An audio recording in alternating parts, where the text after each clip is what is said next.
Hello and welcome everyone. I'm Alex, Head of Fixed Income Product Development at Solactive, your preferred index provider, and I'm thrilled you joined us today. We have a very special guest and an even more exciting topic to dive into. Joining me is Alexander Oxenham, partner and Co-CIO at Hilton Capital.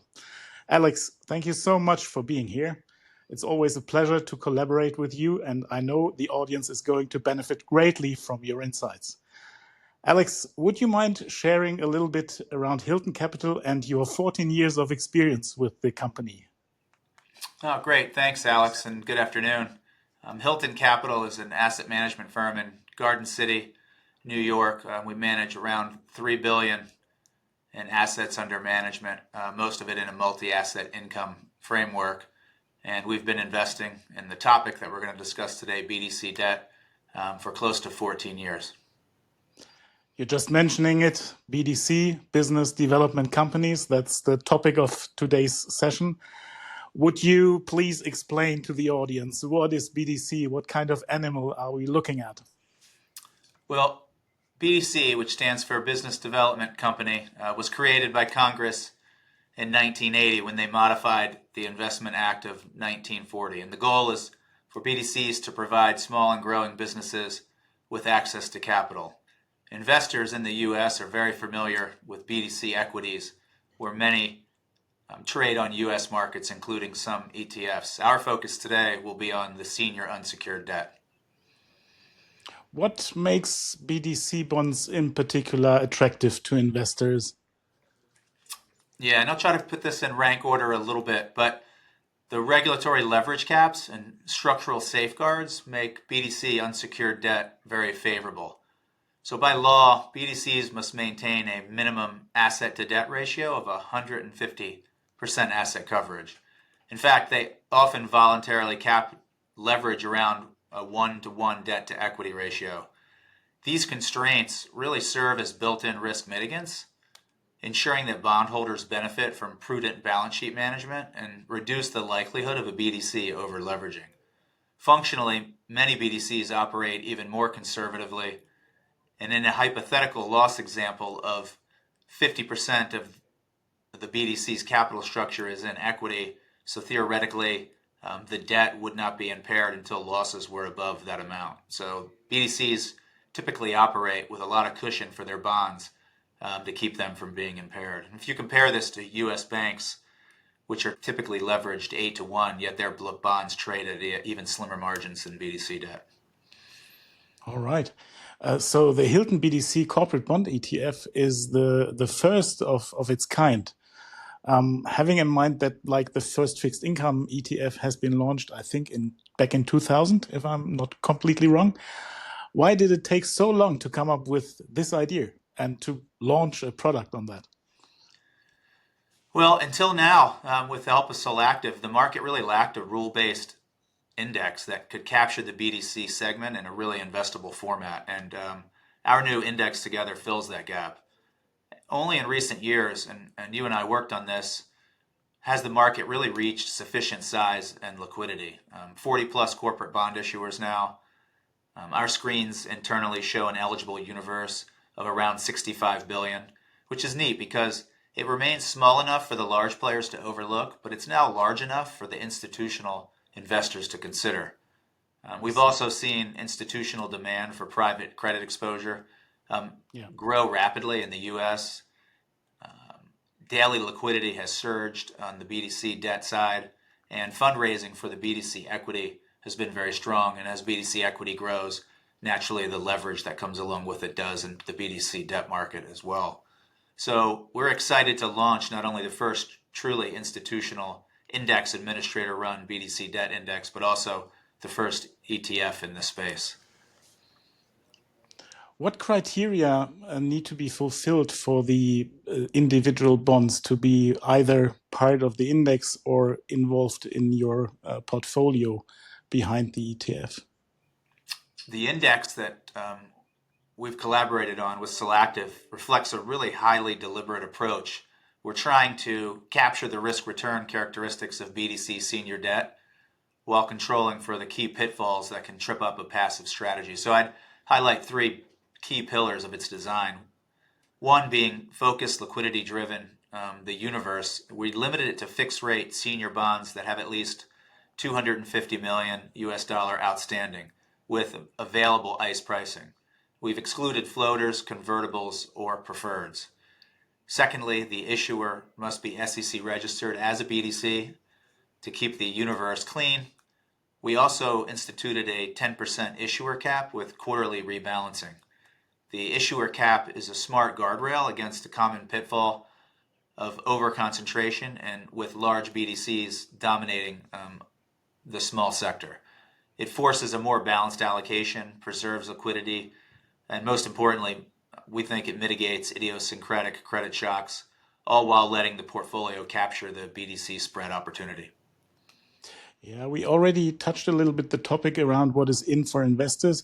Can you say something around the performance, historic performance of BDC bonds? Yeah, we'll definitely touch on some of this, but let's also, I'm going to go back to what make them attractive. So we've talked about the regulatory leverage caps and structural safeguards. I think that's the most important attribute that makes this debt attractive. But also, this debt typically trades 100 to 250 basis points with a premium over comparable investment grade bonds. This is a very attractive spread because it allows investors to harvest enhanced income without venturing into high yield or unrated credit universes or other esoteric structures. The index, as it's created today, is north of 98% investment grade. In fact, in the BDC debt universe, for the roughly 25 years that these bonds have existed in one form or another, there have been no payment defaults. So it's been tested through multiple cycles, including the global financial crisis, which I think is a hallmark for financial distress. There's pretty solid historical portfolio diversification and correlation benefits to BDC debt. The bonds have shown a low correlation to treasuries and standard corporates due to their unique drivers tied to privately negotiated loans. So allocating a modest sleeve to BDC debt can enhance overall portfolio yield and dampen sensitivity to broad credit spreads. And so sort of speaking of that, over the last 3 years, I'm sort of looking at some data here, the correlations to various other broad fixed income categories like corporates or high yield, bank loans, or treasuries or mortgages, the correlation runs between 0.83 to 0.62. So there are some meaningful diversification benefits. You just touched the topic around the current environment, the current market. So how do BDCs fit into the current, let's say, economic cycle, into the risk scenario we are seeing with regards to inflation, with regards to conflicts worldwide? Can you give us some insights on that? Well, Alex, we certainly have a pretty intriguing political and economic backdrop, but we'll keep this down the middle for now and try not to make any bad jokes. But so I think this higher nominal yield market, so higher inflation globally, is really great for BDCs because higher nominal yields act as a buffer in a pretty restrictive rate environment. Higher nominal growth is a good environment for the underlying operating companies that borrow from BDCs. The regulatory asset coverage limits of 150 really protect BDC borrowers in downturns. And again, as I mentioned before, the correlation benefits are very meaningfully important to a portfolio. The drivers of this ETF and this index are due to the unique credit drivers in the private negotiated loan space. So we do believe allocating a modest sleeve, even in this difficult political and economic background, can enhance portfolio yield and dampen sensitivity. The shorter duration, it's right around 3 to 5 years, really reduces interest rate sensitivity as well. So this index is definitely on the short side of the intermediate bond universe. I see. Yeah, finally, why investing in an ETF rather than into individual BDC bonds? What is the advantage of the ETF? The biggest advantage is diversification in a single trade. This ETF holds every eligible senior unsecured BDC bond that meets the size, credit quality, and liquidity screens that we've laid out. So one ticket spreads risk across 30 to 40 issuers, 70 to 100 individual 𝗙cie𝗹𝗹cie. If you were to build a comparable portfolio directly, that would extensive credit work and large capital outlays. Yes. The ETF also has daily transparency. Full holdings will be published every morning, allowing real-time look-through for compliance, risk-based capital modeling, and performance attribution. You also have the option of automatic reinvestment of coupons in the ETF. Small lot access. The minimum ETF trade size will be 1 share. Individual BDC bonds often trade in $250,000 blocks and can involve phone negotiation and wider spreads. And also importantly, the ETF offers operational simplicity. No need for settlement coordination, corporate action monitoring, multiple 𝗙cie𝗹𝗹liche recon.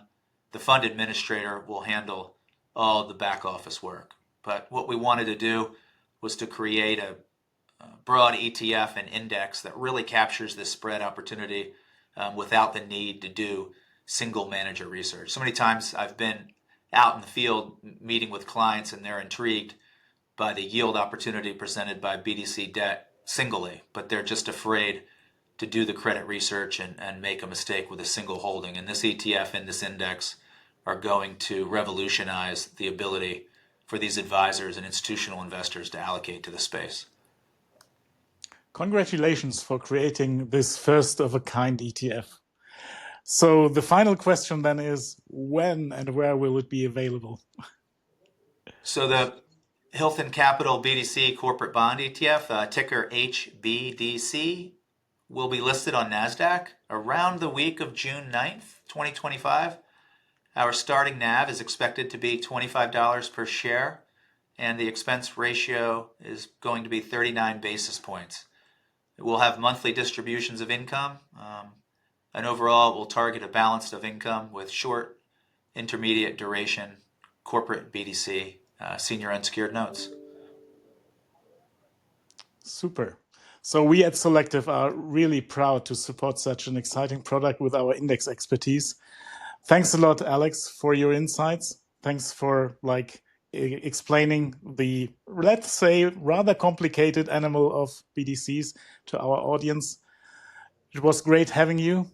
Thanks for your participation, and looking forward to the launch of the product, and talk to you soon. Thanks a lot. Thanks, Alex. It was a pleasure to work with you on this idea.